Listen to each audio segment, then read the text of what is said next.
bien, bonjour tout le monde. On a aujourd'hui un très beau soleil. On va pouvoir prendre de la vitamine D. Et la vitamine D, c'est normalement notre organisme la synthétise au travers de la peau, mais il y a d'autres sources de vitamine D qu'on peut aller chercher sans avoir besoin de probablement acheter des suppléments, mais dans l'alimentation, ça peut s'organiser aussi. C'est vrai que dans nos contrées nordiques, c'est un peu plus compliqué d'aller chercher ça à cause de l'angle du soleil, puis on n'a pas du soleil vraiment toute l'année, mais dans le reste de l'année, il est possible d'avoir une alimentation qui va nous fournir les unités desquelles on a besoin. Donc, on va aller voir ça. Mais en attendant, je vais prendre encore un petit peu de soleil avant d'aller vous montrer ça. Rebonjour! Rebonjour! Quand tout à l'heure, je vous parlais de la vitamine D qui est une vitamine très importante et c'est aussi une hormone. Normalement, avec quelqu'un qui, comme moi, prend beaucoup de soleil, synthétise pas mal de cette vitamine-là, mais avec l'âge, le corps est de moins en moins efficace à synthétiser. Effectivement, dans tous les domaines, notre corps devient de moins en moins efficace à mesure que l'on prend de l'âge. Il y a beaucoup de théories, c'est un phénomène génétique aussi, avec le raccourcissement des télomères, mais ça, on y reviendra plus tard à un moment donné, c'est pas important pour aujourd'hui. Donc, toutes les vitamines sont plus difficiles à assimiler puis à acquérir. Au cours de à mesure que l'on avance en âge. Moi, j'ai eu 65 ans. J'estime être pas si mal en forme, même si je fais pas tant d'exercices que ça. Mais en fin de compte, je fais pas tant d'exercices que ça. Mais j'ai un travail qui est quand même sans être extrêmement physique et physique un peu. Ça me fait un petit peu d'exercice comme si je marchais mon 2-3-4 km à tous les jours.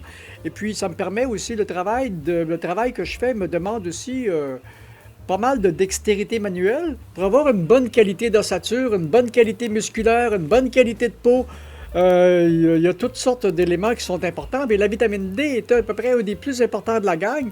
Et c'est aussi, de ce que je me suis laissé dire, c'était en toute fin pratique comme une hormone, mais on n'en parlera pas de ça aujourd'hui. On va juste parler des éléments qui sont importants. Dès d'abord, le premier de tout, c'est le soleil, puis comme je disais, sous nos climats nordiques, sous nos latitudes, c'est un peu plus compliqué. Quoique moi, je passe beaucoup de temps dehors, même si je ne suis pas extrêmement bronzé.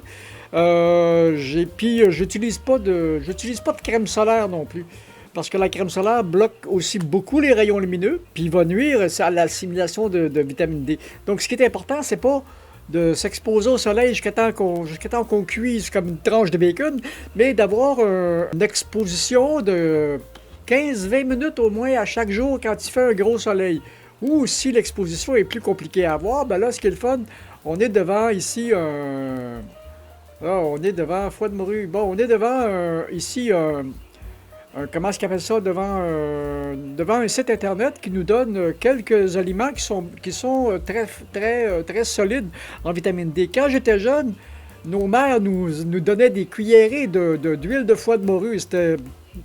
Mais après ça, il y a eu les gélules, c'était moins pire. Alors, on a ici le premier ingrédient de l'huile de foie de morue. Après ça, il y a le foie de morue. Là, c'est là-dedans qu'on a l'huile. Le foie de morue est aussi très recommandé. Et puis après ça, on a le hareng fumé pour ceux qui mangent beaucoup de poissons.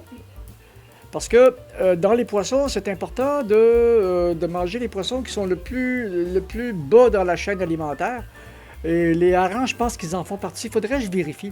Ah, puis il est riche en vitamines du complexe B, puis en vitamines A et D, sélénium, phosphore et bien entendu oméga 3. Ah, oméga 3 aussi, parce que c'est une espèce de poisson gras ça aussi.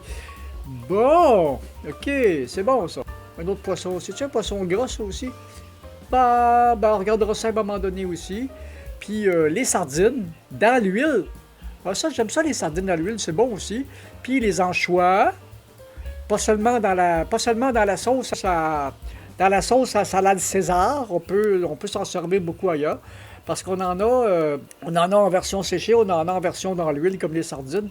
Le saumon, moi je vous donne tout ça, mais c'est pas j'ai pas la science infuse, là. C'est comme, je vous invite à fouiller puis à faire vos recherches. Parce que là, le site qu'on a devant nous, c'est un site qui, j'ai fait deux trois clics, j'ai regardé deux trois sites, puis là, ah, celui-là semble le plus pertinent pour ce que je veux vous montrer. Il y a les champignons, les girolles, puis qui sont beaucoup. Les girolles, cette année, on en a beaucoup en forêt. J'ai remarqué ça, là. Ben là, on a une année pour ça. Je parlais justement à mon petit fournisseur de fruits et légumes, petite épicerie de ça, qui est pas loin de chez moi. Puis il me disait, les légumes en général, là, ça va pas bien cette année. Les fraises, ça va pas bien. Les tomates, ça va pas bien. Mais les concombres, ça va bien, comme je disais, là. Tous les cultivateurs puis ceux qui ont des jardins ont eu à peu près les mêmes troubles que moi. Je suis pas, c'est pas unique dans mon cas. Il y a les œufs. Moi, je suis quelqu'un qui mange des œufs à la coque sans sel dans mon lunch. 2 œufs à la coque par jour. Donc 2 œufs à la coque, c'est 20% de l'apport en vitamine D recommandé. À tous les jours, les autres apports qu'on peut aller chercher. Et puis la margarine ou le beurre. La margarine, ouais, moi j'en mange parce que. Mais il faut choisir un peu ceux qui sont avec des huiles végétales non hydrogénées, le plus naturel possible. Puis souvent, c'est pas nécessairement les plus chers, là. Puis c'est ça, 20 grammes 20 grammes de. Fait qu'avec avec la margarine que je mange puis les œufs, je suis rendu à 40%. Et puis il y a le lait. Le lait, ben là, j'ai horreur de ça, j'en mets juste dans mon café. Donc j'ai pas beaucoup d'apport. Puis le lait, d'habitude, en Amérique du Nord ou au Canada, est enrichi. Parce que pasteurisé, la plupart des éléments, la plupart des enzymes sont détruites. C'est vrai que c'est plus sécuritaire pour les gens parce qu'il n'y a pas, t'es sûr qu'il n'y a pas de microbes dedans, mais il y a beaucoup d'éléments, ça fait qu'il y a beaucoup d'éléments nutritifs qui manquent, qui sont obligés d'ajouter. C'est pas mauvais en soi. Et puis le yaourt, et puis ben c'est ça, le yaourt enrichi. 10 à 15%. Donc, je regarde mon alimentation générale, où j'ai pratiquement, dans mon alimentation, j'ai pratiquement aucun apport de cuisine industrielle. J'ai les produits de base que je cuisine moi-même. Donc, je vais chercher, j'ai pas les émulsifiants, j'ai pas les teintures, j'ai pas le titanium, j'ai pas de rien de ça. Donc, j'ai une alimentation qui est très, très basique. Et puis, j'ai pas mal, les grillades, j'ai pas mal fait. J'aime ça, les grillades, c'est bon, là. Mais j'ai pas mal fait disparaître ça de mon alimentation. Et puis, beaucoup de choses de ce genre-là. Donc, mon alimentation est quand le gras que j'ingurgite est pas mal du gras bouilli, c'est pas très dangereux parce que le gras quand on le chauffe trop, ben on a des problèmes avec le créosote que ça produit puis différentes autres matières cancérigènes ou en tout cas quelque chose en tout cas pas loin de ça. Donc c'était ça pour aujourd'hui, c'était une petite vidéo sur l'alimentation. Il y en aura d'autres et puis j'ai plus de temps aujourd'hui, j'ai plus de temps parce que comment je vous dirais ça, là? Je suis maintenant sur un horaire semi-retraité de 24 heures par semaine. J'ai 24 jours de congé par semaine. C'est bon! Je vais pouvoir vous produire plus de contenu. Donc, c'est ça qui est ça.